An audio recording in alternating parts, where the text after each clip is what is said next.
அஸ்ஸலாமு அலைக்கும். Welcome to Shala's recipes. நம்ம என்ன ரெசிபி பார்க்க போகிறோம்னா கிரில்டு சிக்கன் ராப் தாங்க பார்க்க போகிறோம். இப்போ அதிகமான ஸ்டெப் இல்லாமல் ஈஸியான முறையில் எப்படி செய்யலான்னு பார்க்கலாம் வாங்க. நான் 2 சிக்கன் பிரஸ்ட் எடுத்திருக்கேன். அதை நம்ம கட்டரில் வச்சுக்கலாம். ஏன்னா இப்போ நான் மீட் ஹேமரை வச்சு இந்த மாதிரி அடிக்க போகிறேன். நம்ம இந்த மாதிரி அடிக்க போவையில் சிக்கன் நல்லா ஜூஸியாகவும் அந்த நம்ம போடுற மசாலானா நல்லா இன்னும் இறங்கி சாப்பிட்றதுக்கு நல்லா டேஸ்ட்டாக இருக்கும். நான் 2 பிரஸ்டையுமே இந்த மாதிரி அடிச்சுக்கிறேன். மீட் ஹேமர் இல்லைன்னா நீங்கள் ஃபோர்க்கை வச்சு கூட அப்படியே குத்தி விட்டுக்கலாம். இப்போ நம்ம போடுற மசாலாலாம் உள்ளே இறங்கி நல்லா ஜூஸியாக இருக்கும். இப்போ நம்ம சிக்கனை மேரினேட் பண்ணிடலாம். 1 டேபிள் ஸ்பூன் கார்லிக் பவுடர், 1 லெமனை நான் பிழிஞ்சு விட்டுக்கிறேன். ஏன்னா லெமன் நம்ம அதிகமாக சேர்க்கையில் சிக்கனுக்கு நல்லா டேஸ்ட்டு கொடுக்கும். ஃபுல்லாக நான் 1 லெமன் சேர்த்துருக்கேன்.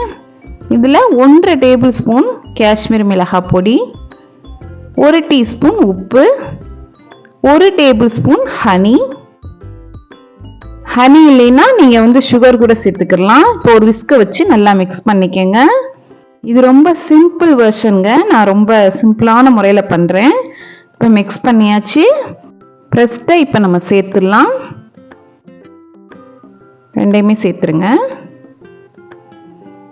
சேர்த்துட்டு நல்லா மிக்ஸ் பண்ணிடுங்க. இந்த மசாலா நல்லா கோட் ஆகணும். நீங்கள் முதல் நாள் நைட்டு கூட இந்த மாதிரி மேரினேட் பண்ணி ஃப்ரிட்ஜில் வச்சு அடுத்த நாள் செய்ய போவையில் இன்னும் ஜூஸியாக டேஸ்ட்டாக இருக்கும். என்கிட்ட இத்தாலியன் சீசனிங் இருக்குது. அதில் 1 டீஸ்பூன் நான் சேர்த்துக்கிறேன். இது ஆப்ஷனல் தான், வேண்டான்னா விட்டுருங்க. இது நம்ம சேர்க்க போயில இன்னும் ஃப்ளேவர்ஃபுல்லாக இருக்கும். நான் கிரில்டு சிக்கன் பண்ண போகிறனால இந்த ஃப்ளேவர் சூப்பராக இருக்கும், அதனால நான் சேர்த்துருக்கேன். வேண்டான்னா விட்டுருங்க. இப்போ நல்லா மிக்ஸ் பண்ணிவிட்டு ஒரு 2 மணி நேரம் இதை கம்ப்ளீட்டாக ஊற விட்டுருங்க. அப்போ நமக்கு டேஸ்ட் நல்லாயிருக்கும். நான் அயன் கிரில் பேன் எடுத்திருக்கேன். அதில் இப்போ நம்ம பிரஸ்ட்டை இப்போ சேர்த்துடலாம். 2 மணி நேரம் ஆயிடுச்சு. நல்லா ஹை ஃப்ளேமில் நான் காய வச்சுருக்கேன். இதில் ஆயில் எதுவுமே நான் சேர்க்கலை. ஒரு 5 நிமிஷம் மீடியம் ஹீட்டில் குக் பண்ணுங்க. இதுக்கிடையில் நம்ம எக்ஸஸாக இருந்த அந்த மசாலாவில் கொஞ்சம் கேப்சிகம், கொஞ்சம் ஆனியன், கொஞ்சம் டொமேட்டோ எல்லாத்தையும் கொஞ்சம் பெரிய பெரிய சைஸாக கட் பண்ணி அதில் நான் மிக்ஸ் பண்ணி வச்சுருக்கேன். ஏன்னா இதையும் நம்ம கிரில் பண்ணையில் நல்லா கேரமலைஸாக சாப்பிடையில் அவ்வளோ டேஸ்ட்டாக இருக்கும். இப்போ பாருங்கள் 5 நிமிஷம் ஆயிடுச்சு. அதுக்குள்ளே நான் டச் பண்ணவே இல்லை. ஆயில் எதுவுமே நான் சேர்க்காம எவ்வளோ சூப்பராக வந்திருக்குன்னு பாருங்கள். சப்போஸ் உங்கள்கிட்ட கிரில் பேன் இல்லைன்னா நீங்கள் நார்மல் தோசை கடாயிலே நீங்கள் செய்யலாம். நம்ம ஹனி சேர்த்தனால மேலே பாருங்கள் அப்படி கேரமலைஸ்டாக வந்திருக்கு. இப்போ எடுத்து இதை ஒரு ஓரமாக வச்சிடலாம். இப்போ நம்ம கேப்சிகம், டொமேட்டோ எல்லாம் மிக்ஸ் பண்ணி வச்சிருந்ததை கிரில் பண்ணிடலாம். அதே பேனில் லோ ஃப்ளேமில் இதை குக் பண்ணுங்க. ஏன்னா இது சீக்கிரம் குக் ஆயிரும். இதை நம்ம சப்பாத்திக்குள்ள வச்சு ரோல் பண்ணி சாப்பிடையில அவ்வளோ அருமையாக இருக்கும். இப்போ நம்ம கிரில் சிக்கனை கட் பண்ணிடலாம். நான் சிசர் வச்சு கட் பண்ணுறேன்.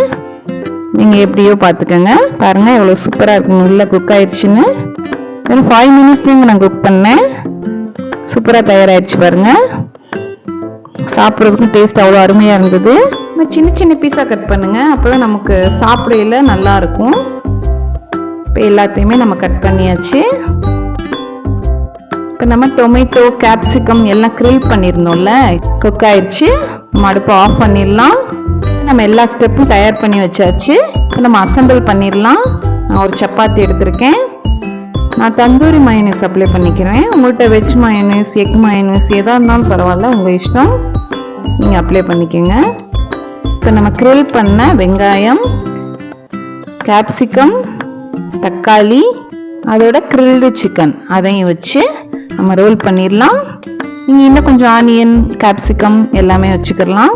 நம்ம வீட்டில் தானே பண்ணுறோம், எவ்வளோ வேணால் உள்ளே வச்சு நம்ம ஸ்டஃப் பண்ணி சாப்பிட்லாம். இப்போ இந்த மாதிரி 2 பக்கம் மடித்து ரோல் பண்ணிடுங்க. கிரில் சிக்கன் ராப் சூப்பராக தயாராகிடுச்சு. சிம்பிள் வெர்ஷன், யார் வேணாலும் செஞ்சு பார்க்கலாம். ரொம்ப ஈஸியான ரெசிபி. இந்த ரெசிபி உங்களுக்கு பிடிச்சிருந்துச்சுன்னா லைக் பண்ணுங்கள், ஷேர் பண்ணுங்கள், சப்ஸ்கிரைப் பண்ணுங்கள். இன்ஷா அல்லாஹ் நெக்ஸ்ட் வீடியோவில் பார்ப்போம். தேங்க்ஸ் ஃபார் வாட்சிங். பாய்.